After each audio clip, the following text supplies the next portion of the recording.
so many misconceptions. First, it took me about 10 Earth days to write what became the Amexem-Moor-Empire Constitution. Primarily because initially I didn't write it as the Amexem-Moor-Empire Constitution. I wrote it as the Amexem-Moor-Kingdom Constitution. And it was basically done within 3 days, 3 Earth days. So I spent the rest of the time making adjustments and lining particular things up properly, and spell checking, and spell checking, and spell checking, and spell checking. It didn't sit well in my spirit to even do particular things. I'm a behind-the-scenes type, and y'all know I like to make light of my speech impediment, my mumbling and my stuttering issue. I mask it pretty good sometimes, though. But nonetheless, I'm not a out-in-front type personality. I'm not very magnetic. I don't have that pan energy where I attract folks. I'm just data. I guess the word would be data nerd, data geek, whatever the case, whatever the terminology is. Initially, though, after much prodding, because I really didn't want to do this job, I won't go into particular things with other houses. I'll just simply say that if particular parties had not done particular things, they wouldn't have caused particular things to manifest. The byproduct of that was I had roughly 8 to 9 folks in my ear about this, and they badgered me for over a month. And my response was, what you're asking, you do realize that things are repairable regarding what you're complaining on, and although there was a band-aid approach to something that needed surgery at the time, I said, as an emergency relief valve, I will prepare what you request. It took me about a month to get to that particular point, and then I started to write the Amexem-Moor-Kingdom Constitution. Later on, within, I guess, the first 24 hours or so, spirit was not well with Amexem-Moor-Kingdom. Our folks, for generations on this planet, we did engage as the dominant influence on this planet by way of empires, and vast at that. So I took the position from the beginning to take a small bite. But my spirit was more like, if you're going to do particular work, honor those that came before us properly. We did things by way of a vast empire. So if you're going to reconstitute and reestablish to move to reemerge, then you must do so at no less a level than empire. And that was my guiding point of view from then on. So within a few hours of me finishing the Amexem-Moor-Empire Constitution, I had already prepared the seal and the imperial flag in terms of what their artwork would look like. And the next day, with the party who is now our Grand Wazir and the original Minister for the Protocols and Logistics, which is now Department for the General Operations, I took one set to His Crown Excellency and one to Her Excellency. And I said, take it apart, tell me what you don't like, and bring it back to me. and they brought it back to me unchanged. So the original Grand Ambassador, who was the original Grand Wazir, I might add, His Crown Excellency got a copy because he was actually away. He would have gotten it first, but he was away. He was down south. And Umi Daniela from Protocols, at the time, she was Law and Justice. Yes.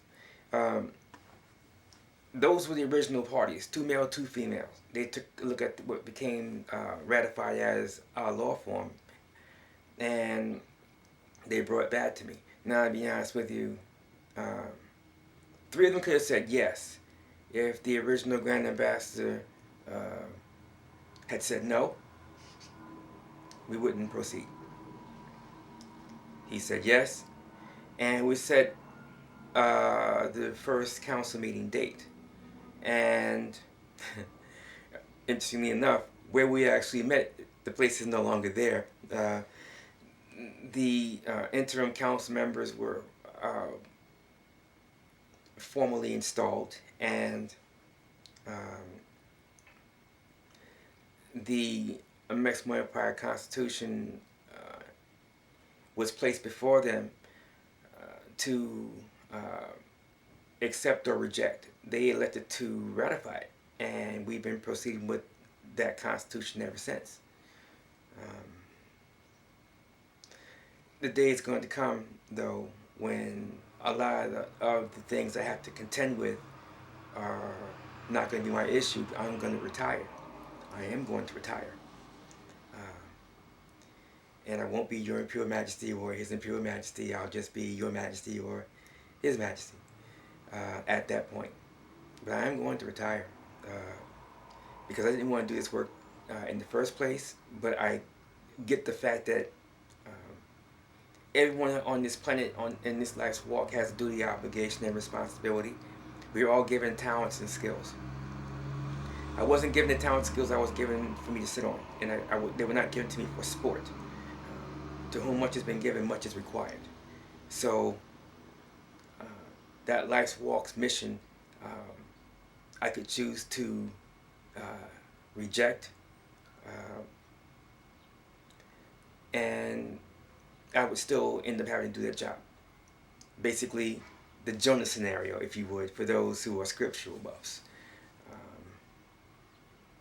I would just simply say to y'all in closing,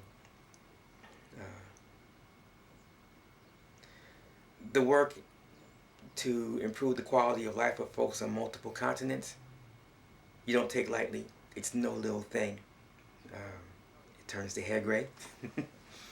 There are things I actually like to do that I'm not allowed to do because process, protocol, and procedure do not allow it. So there are sacrifices that had to be made and get made for me to do my duty, obligation, and responsibility as the sitting, reigning constitutional monarch for the Amexem-Moor-Empire.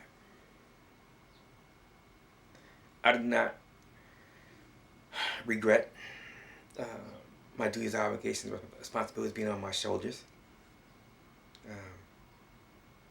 I knew I had the multitudes of billions of folks on this planet to be allowed to know the things that I know, even 16 Earth years ago, 20 Earth years ago. I am grateful for that. I'm also grateful for the fact that as much enmity as there is out there, there's also a lot of love. And to see the impact that your life's work has that improves the quality of life, even if it's only a little bit, for me, it's a enduring joy.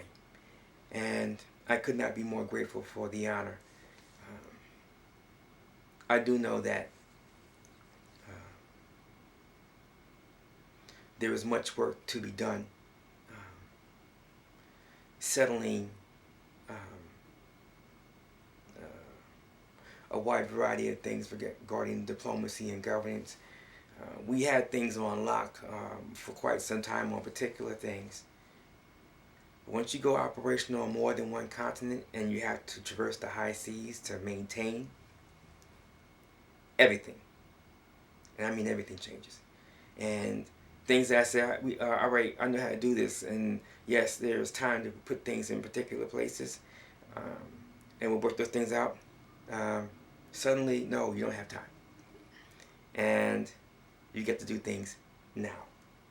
So these are the things that we're morphing through as we speak. The Minister for the Law and Justice as the longest serving council member, Minister for the Communications as the second longest serving council member. His job is easy in comparison to the Minister for Journey, Travel and Transport, who's now the third longest serving council member. I do not envy the position of the Minister for the Journey, Travel and Transport, even though I have to do the bulk of particular things, and some things I do with him.